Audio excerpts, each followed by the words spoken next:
OKC kind of sets the tone in this game too. And let's take a look. Wallace here gets just a simple dribble handoff from Williams. And this is where Halliburton, they're really, I think, focused on attacking Halliburton off the dribble. You know, one, you can get him in foul trouble and get their playmaker out of the game. Two, he's just not a great on-the-ball defender. So they're trying to put him in actions that create advantages, and that's what basketball is. You use actions and concepts to create advantages for your player. So here we go. Boom. So now we have Halliburton already giving up the middle. Nesmith is not in the gap. You know, he should be right there with his foot on that elbow. He's still got enough time to recover. Pascal's helping. You know, that's a long closeout for Pascal. Nemhart's guarding the MVP. And Wallace just flies right in there and gets an easy layup to set the tone.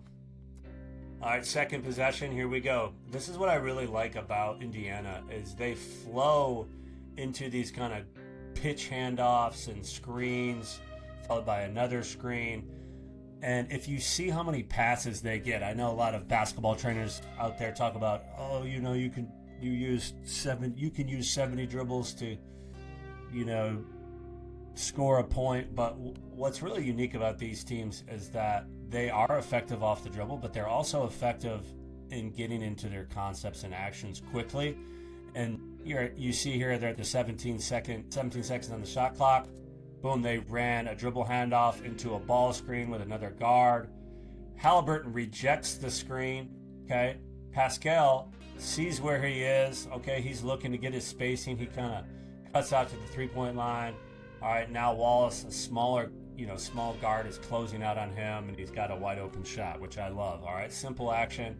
Again, you see both styles of teams. You know, they like to pick up full court, and I think it's so important that American youth basketball takes a page out of what we're seeing. You know, in Europe, in the youth development system, man-to-man full court, you know, running and jumping, pressuring the ball, you know, using that shot clock, taking time off the shot clock is huge in the European game, especially if you watch the Olympics. You know, teams use that 9 or 10 player rotation. They use their fouls and get into it. So I'm really excited about this matchup because it shows why this style of basketball is so effective, even at the even at the NBA level.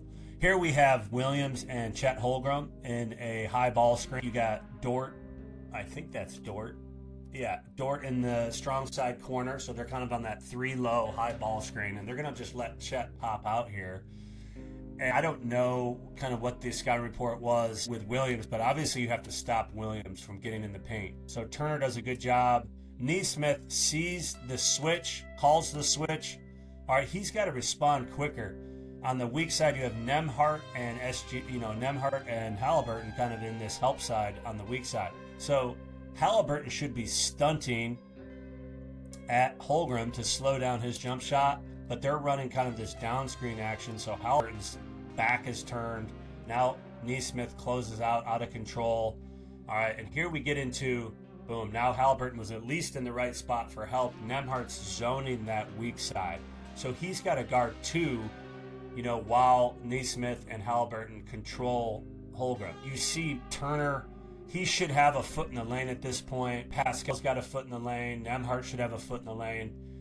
What happens here is Holmgren takes what we want. You want this shot. I'm rooting for Indiana if you didn't know this. So what we have here is a bad shot by Holmgren, and then look at the Indiana Pacers. You know, basically 5 guys watching the ball instead of coming into the paint and putting a body on somebody. And this is a term my college coach, Gary Waters, used to say. We called it gang rebounding. All right, so if you're a guard and you are not getting rebounds, you know, in these scenarios where they have a 2-on-1 and there's 2 players closer to the basket and you have 4 players outside, this is where you have to iterate to your team, hey, let's gang rebound, everybody get in and hit somebody. Just having more bodies, it's kind of like a scrum in rugby. You know, you're going to get the ball, your chances for getting the ball go up. But in this case, you know, Holmgren being 7 foot, boom, gets that easy shot. Now you see Turner running. You still see Halliburton and Nemhart just staring, right? It's just too late at this point. I think this is, you know, the difference between winning basketball and losing basketball. Just these second opportunities to score. Now we have a high ball screen, empty side. So if you look here, All right, you don't have anyone in this corner, anyone. All right, which means you have four guys that can be helping on SGA. So this is good. You have Turner helping. You have Pascal helping, who's guarding Dort. You have Halliburton, who can kind of zone out and force, kind of help in this on these 3-point shots.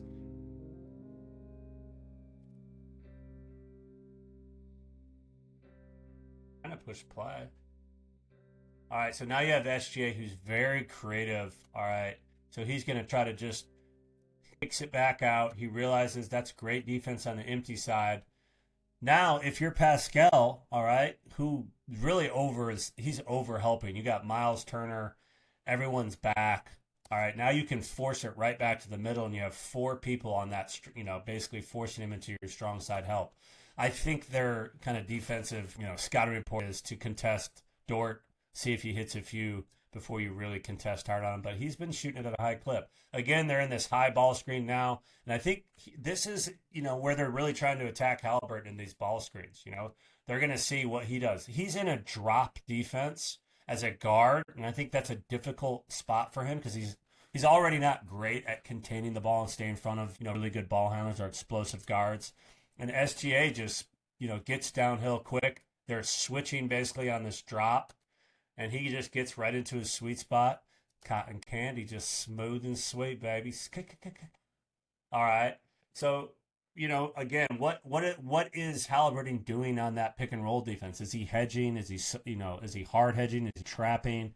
What do they want? I don't think they want Halliburton one-on-one. So he's either got to be connected at the hip and hedge, or he's got to push up and allow Nembhard to get under that quicker. But, this is all real-time action in a loud environment. And if you've never gotten screened on the ball when you can't hear, your teammate screaming what is coming, it's a very hard action to guard, even a simple ball screen. All right, here we have, Turner set that ball screen. Holmgren's kind of in that soft hedge, feet on the three-point line. Now we're into our defensive rotations. Williams was on that center line helping. All right, Halliburton, the great passer he is, makes a great read, kicks it out, 0.5 second basketball. Pascal sees the hard closeout, and he's already into his drive. Williams does a pretty good job of angling him to the three-point line. All right, this is a great pass. Holmgren closes out. I mean, at this point, Holmgren has to do a better job of making Turner a driver, in my opinion. This is just too easy of a shot for a 7-1 shooter who would prefer not to drive, would prefer to shoot. Here we are into another action, a little ghost screen. I think, if you look at what they're doing here, again, Halliburton's in this ball screen. Wallace doesn't really set this screen, and Halliburton doesn't even hedge at all.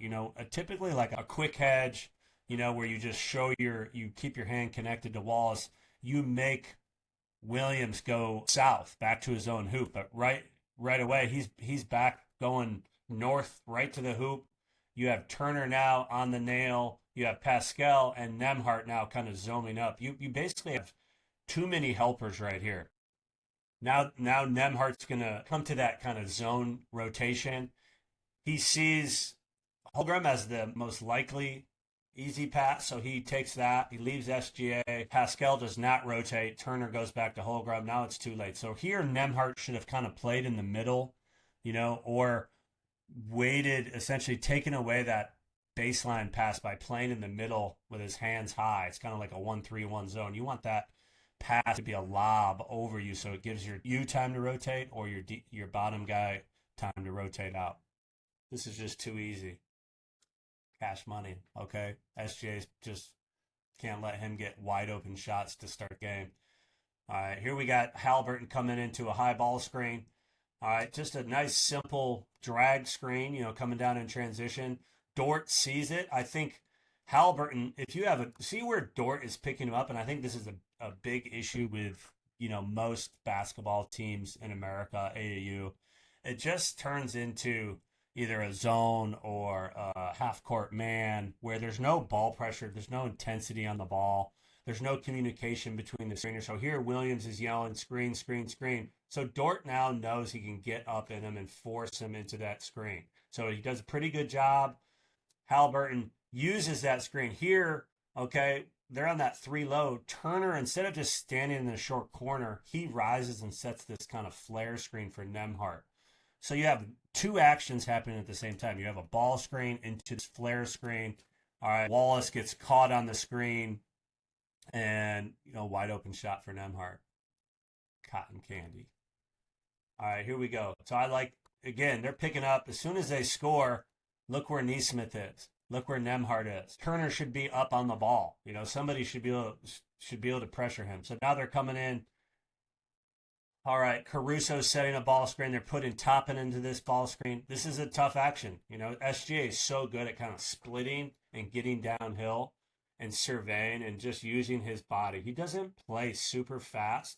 He just uses his 6'6" frame. All right, he kind of gets stopped. All right, this is a really interesting thing here. This happens a lot in Europe. You're big. Instead of staying in the short corner, all right, he rotates, all right, under the hoop to the other side because now he's creating a triangle with SGA. All right, so Turner now has to rotate. As you can see, everyone's head kind of turns when dribble penetration gets in the lane, and the players on the outside aren't stationary. So here Caruso sees SGA stopped, and as the ball flows to the other short corner, he's now sprinting to the corner, all right, to get that wide open three-point shot. Simple actions. Guards on the outside, don't stop moving when a player picks up his dribble in the three-point line, or if you're a big in that short corner. This is a great action, hard to guard. Caruso knocks down a big shot, gets himself going right off the bat. Why did LA let go of Caruso? No idea. No idea. It's got to be the most disappointing thing for Lakers fans to see KCP and Caruso, just play on championship teams because that's what they do. They make great plays. All right, so again, here we have a high ball screen. We have two on the weak side, meaning there's two Indiana Pacers on the weak side. So here SGA and Williams can kind of zone on the roller, which would be Turner, okay? Or if they're popping, SGA could stunt on that pop. All right, so Williams now is coming into that midline to take away Turner here, as you see. So what's happening here is Williams now is the helper. SGA is zoning between the two. So SGA should have his hands up to make that a lob pass. All right, because right now Halliburton can pass that directly to Toppin or directly to Mathurin.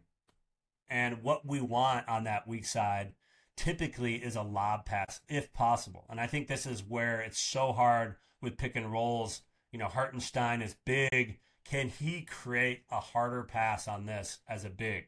Your goal as a big on this is to make him lob the ball as much as possible, get a hand on the ball, deflect the ball.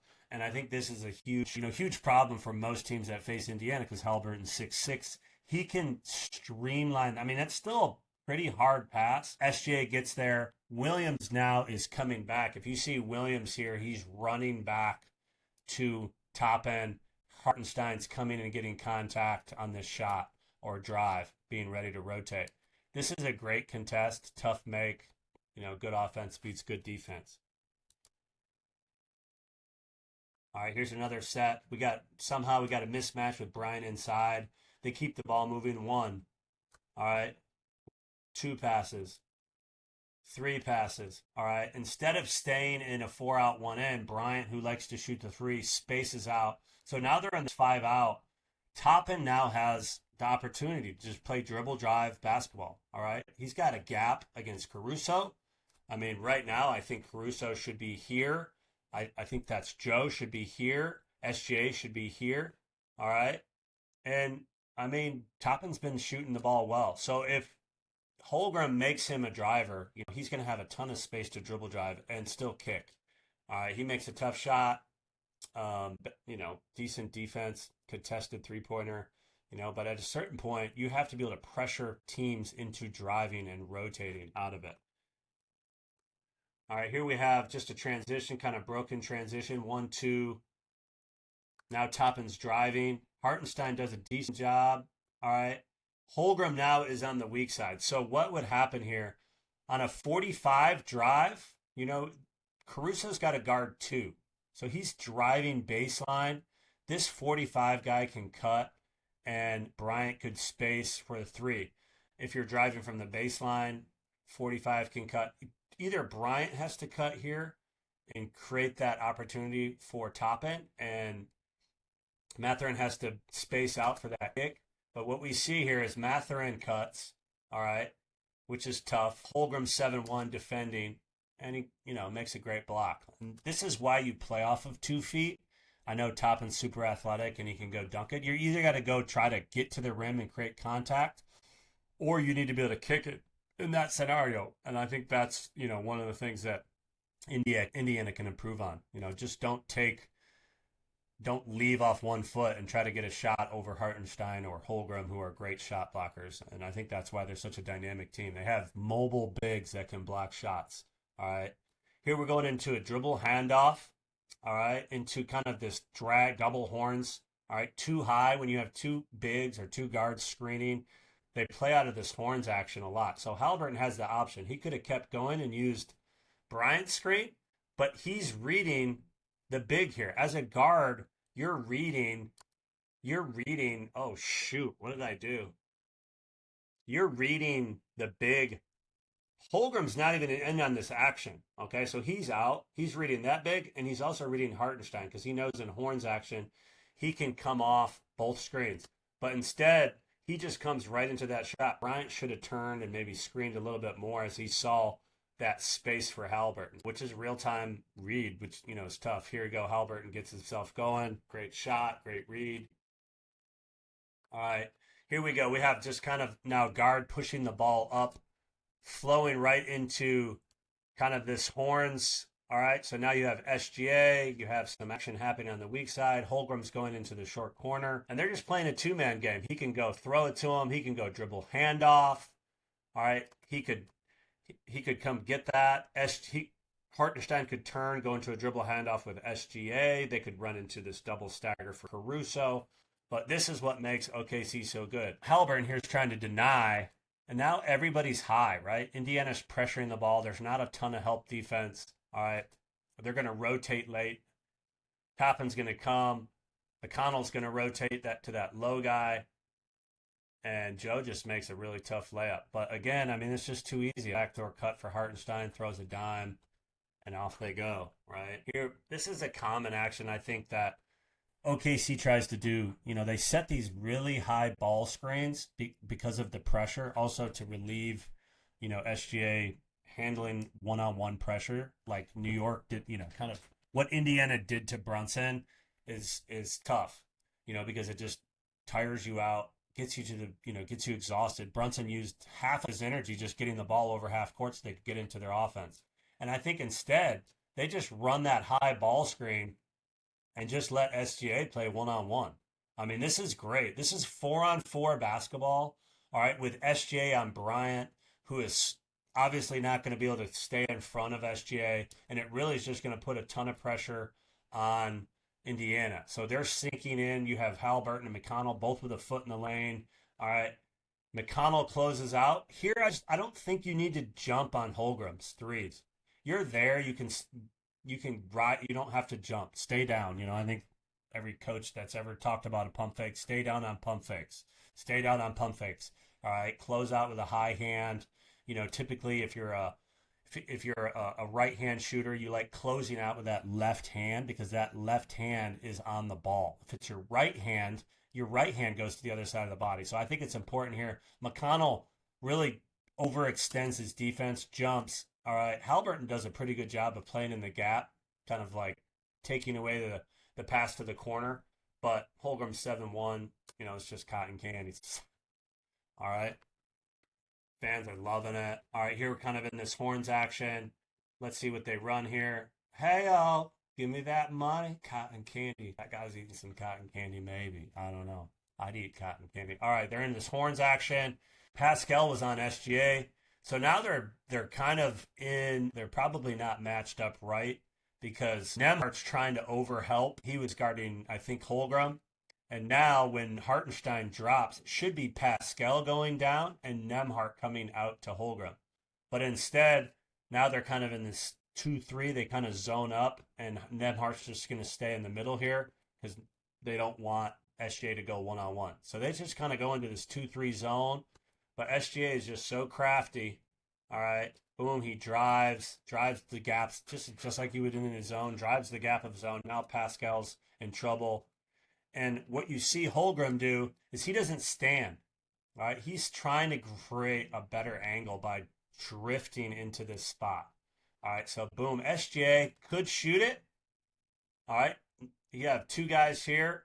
All right. Neesmith is already battling for rebound. Caruso left that weak side. He went and rotated the other short corner, which then put Pascal in a tough spot. All right. Pascal's got to see who's behind him in that zone and not get stuck watching the ball. Great pass here. I just love the ability to hit the weak side on a strong side drive. If you can hit those gap zones and kick it, you know, you're just worth so much more at the college and professional levels if you can hit that. Pascal's doing a good job here of taking away this cut. Mathurin could even step in here a little bit. All right, now they close it out. Boom. This is just 0.5-second basketball. All right, he just is ripping and going. He just hit a few shots, so Turner is closing out. He gave up a middle drive, which, in my opinion, you know, if you got a guy taking the ball out of bounds, remember this, all right? Turner's a little late. Now Turner should close out. He's closing out with his left hand. His left hand should be here, but he should not overclose. He should force it baseline because you know you have help in Pascal, who's on the blob, the baseline out of bounds defender. Okay. Instead, he gets middle, puts a ton of pressure. McConnell's stunting. This is a tough stunt, and then he's going to get back. Nemhart's in here. It's a tough drive. I mean, he's just getting right in there, and it's just not good defense. You know, just not smart. I think Indiana over and over just had these instances. All right, what we're going to see here is a down screen. All right, again, this is very common in 3x3 FIBA basketball. You do a down screen.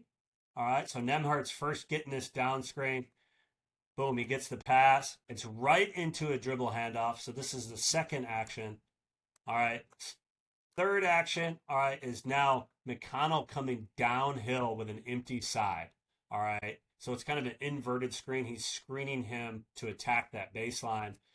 Hartenstein's kind of in that soft hedge, seeing what's happening. They're kind of going under on McConnell. They want to force him to shoot. He doesn't get anything. The guy go under, and they come back and rescreen.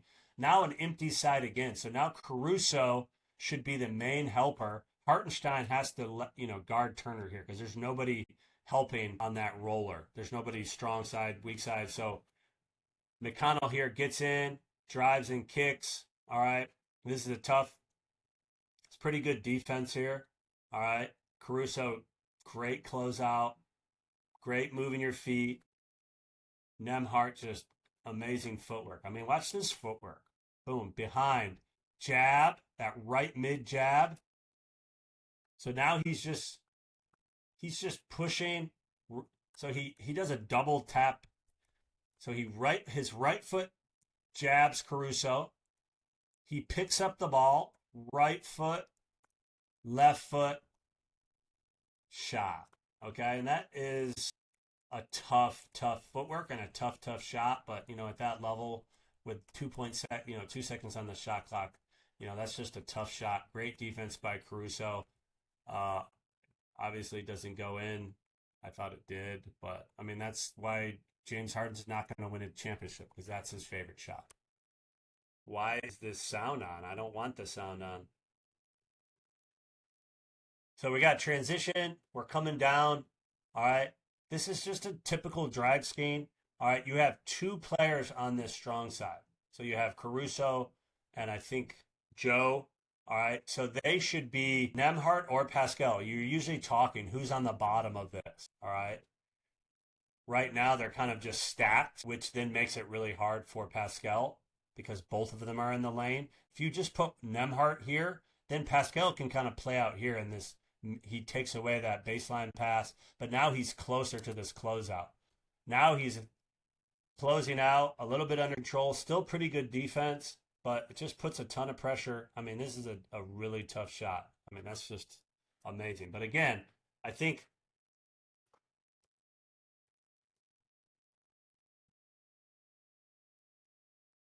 I don't want that. I don't want sound. I want no sound.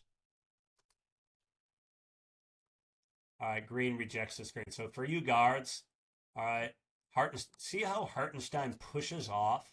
Watch this. So you bigs.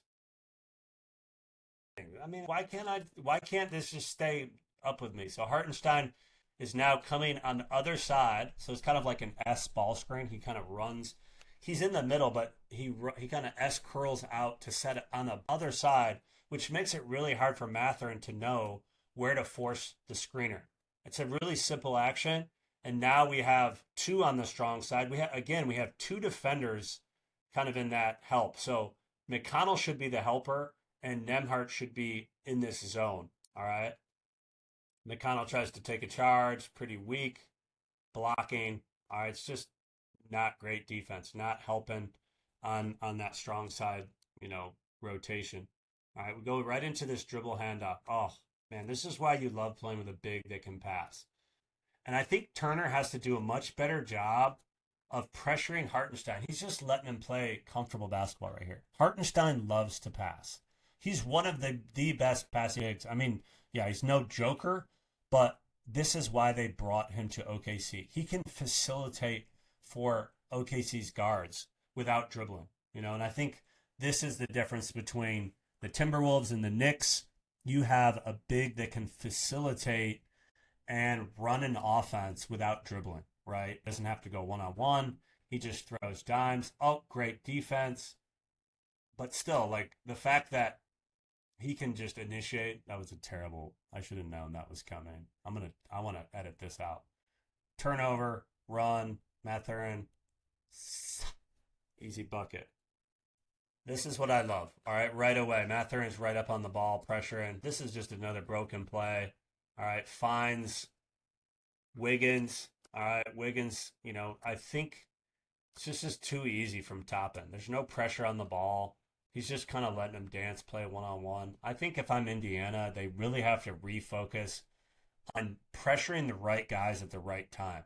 Holgram, Hartenstein, Wiggins, Joe. Like some of these guys they're just too good as shooters to just allow them to get in their comfort zone and shoot just a little hezzy pull up. So again, I hope you guys like. I'm gonna stop here. We're at 32 minutes. I mean, this is my first NBA film breakdown, and I think you can see where Indiana can improve. A couple things you see is just where they're helping from on the weak side rotations, who they're pressuring, and where they're forcing them to drive. Holgram's, the Wallaces, the Joes, the Wiggins. I think they have to do a much better job of trying to contain players and force them into the right help. But that's what makes basketball so fun. There's so many actions happening in each offense, and I think it's going to come down to who can execute actions and who can defend, for 42 minutes. So I hope you liked it. Feel free to like, subscribe, whatever all the YouTubers tell you to do. But hopefully if you're a HB kid and you watch this, you can start to see why being able to pressure the ball, contain the ball, and Indiana's going to have to figure out how to have Halliburton in these ball screens and contain SGA and Williams so they can't get in the paint and just drop dimes and kickouts because it puts a ton of pressure on them. So I think Halliburton is a key to this game defensively, and I think he's going to have to do a much better job in Game 3. Hope you liked it. Take care, and get that cotton candy.